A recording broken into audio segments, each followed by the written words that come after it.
I went back to RAF Royal Naval Air Station Culdrose and interestingly I had to do the full Sea King course because the Air Force were a bit confused about somebody coming in who had 1,000+ hours on Sea Kings, but I had to do the full ground school. I know, exactly. And then did the Search and Rescue SAR 2 course, which was right and proper because I only had limited search and rescue experience. So I did that course down at Culdrose on the Mark III Sea King, which was effectively to fly exactly the same as a Mark IV, but it had the radome just behind the head. And so you had the radar in the cabin. So you had a radar operator who then became the winch man, and you had the crewman, the winchman who went down to the winch. So there's 4 of you. And the actual kit you had on board was pretty much the same VOR, ILS, and the TANS, the Tactical Air Navigation System, but it was obviously heavier aircraft because of the radar. And so did a quick course there, and then I went to RAF Manston in Kent and flew there. And the role was, a primary role actually, was to pick up fast jet pilots who were ejected as a primary role. So in theory, if you're going off to save somebody in a yacht or whatever, and you heard the personal locator beacon of a fast jet guy who's gone in, you had to kind of sneak to, terribly sorry, and head off and go and pick up the fast jet guy. That was the theory. You never got to that, and I never picked up any fast jet chaps because it was such a rare thing. So we were really aid to the civil powers and looking after those in our 200-mile circle around Manston. And the routine was very civilized. Compared to SH, support helicopter flying, it was known as the pipe and slipper world of search and rescue. That's a great term. Which was quite nice actually. And you effectively went into the squadron at, we used at 9:30, and got a briefing from the other crew what they'd done and how the aircraft was, took over the aircraft and went out and had a look around it and got all the switches in the way you liked them, in the correct position obviously. And you were then on standby to get airborne within 15 minutes during the day and 45 minutes at night. So you lived in the squadron for 24 hours. So we used to do 2 hours day flying and 2 hours night flying. And the day flying would be going off and hovering over the cliffs, doing cliff winching exercises, or going out in the channel. You'd fly out and you'd call up on channel 16, which is the maritime emergency channel everyone listened out to. And you'd come up to a ship, you'd get into the hover, and you call them up and say, maybe winch down our winchman for training, whatever country it was. And 99% of the time they say, yes, yeah, marvellous. And so you'd find a spot on the ship and winch them down onto the bridge or the deck or wherever was convenient. And the crewman would scuttle inside to the bridge and go and have a chat with the captain, and you would fly around the ship and then would pick them up.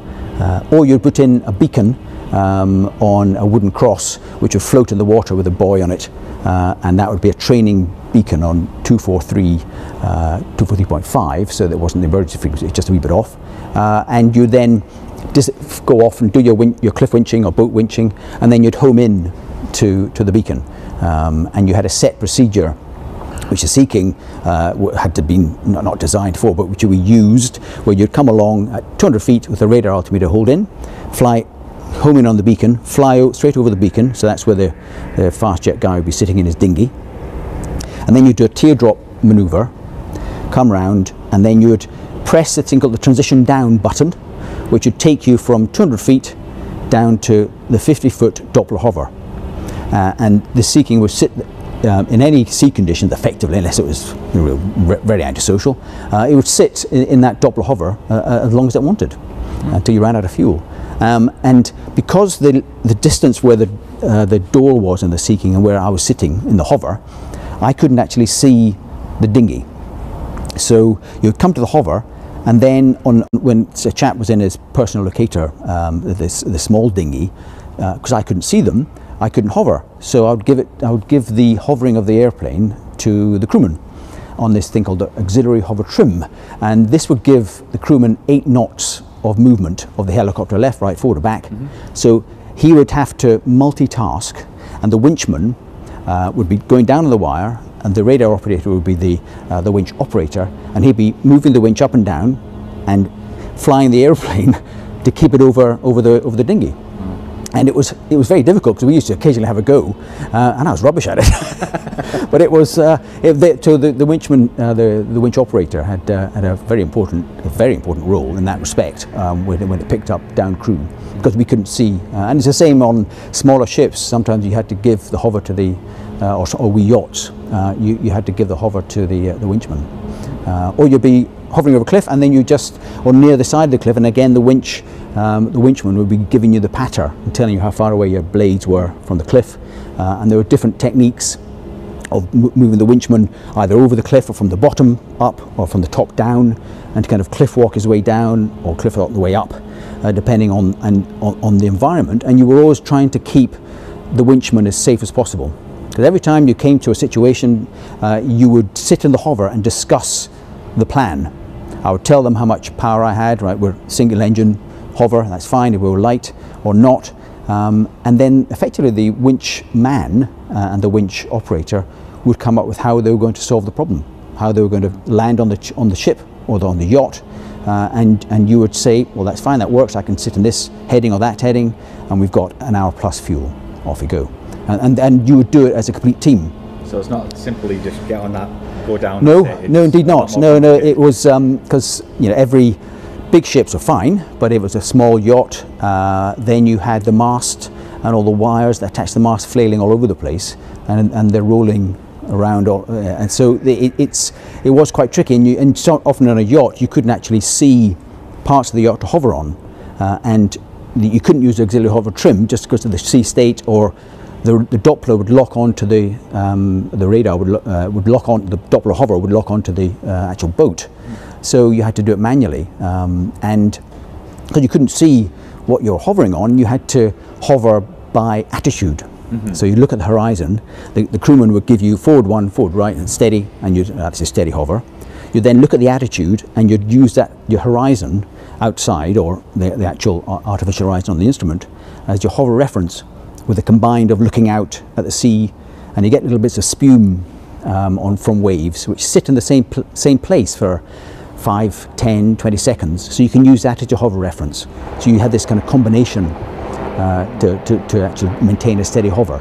But the crewman you were allowed to kind of maneuver around until the actual pickup, and then he would try and get you as overhead as possible. Or you'd be slightly further away, so when he winched in, the winchman and the casualty would be pulled away from the heaving deck. So different ways of doing it, but you were a complete team. Yes, I was the captain of the aircraft, but I was in charge of their lives, or if they said no, we can't do this, then that was it. There was no you correct, because you're not going to boot the rescuers in a dangerous position. You had to think of the team, but I never had that, fortunately. Yeah. So how many rescues did you get under your belt, and did you enjoy this tour? Number of rescues, I should have counted in my logbook, at least 100 or so. Wow. Okay. Because I did 2 tours, so I did 4+ years. And also some time down in the Falklands. We used to go down there and support the army and do search and rescue down there. The rescue flights were varied from people in lilos being blown out to sea, to heart attacks on ships, to this one chap. We were called out to Beachy Head from Manston, and the call was somebody's gone over Beachy Head on a mountain bike. I thought, what? And he thought, well, he's history. And we got there, and he was just on the edge of Beachy Head, sheer cliff, and he'd gone over, and he was halfway down, and we picked him up. He'd broken his leg, so he was okay. Or 2 other ones where this canoeist was out and got lost in the River Medway, and was trying to get back ashore, and they found the canoe, but they didn't find the canoeist. And so we went searching with the NVG and all that sort of stuff. We did it for about a couple of hours, and they said, we found the canoe, but we haven't found him. And then we got a call from the search and rescue people saying, we've actually found him, you can stand down. So we're not needed. No, that's fine. So we headed back to Manston, and we called up, said, well, where was he? And he said, well, he was actually in hospital. I said, oh, that was lucky. He managed to get in hospital, that's good. And he said, well, no, he got himself aground and walked away from his canoe, and as he was walking back to his house, he was knocked over by a car. So So but he was fine. But he was just see, he was in hospital, but not exactly as we envisaged. Yeah, that must have been a bit confusing. Yes, exactly. So other ones were people stuck in cliffs, and we did put down once put down the EOD team, the explosives team, onto a trawler because they'd picked up a mine from the Second World War, one of these round jobbers with the spikes sticking out. And we came to the harbour and we could see this mine in the nets bashing against the side of this trawler. We thought, let's do this quickly. So we dropped the EOD team down and left them to do their work and ran away bravely. I think it's always the best way. Yeah.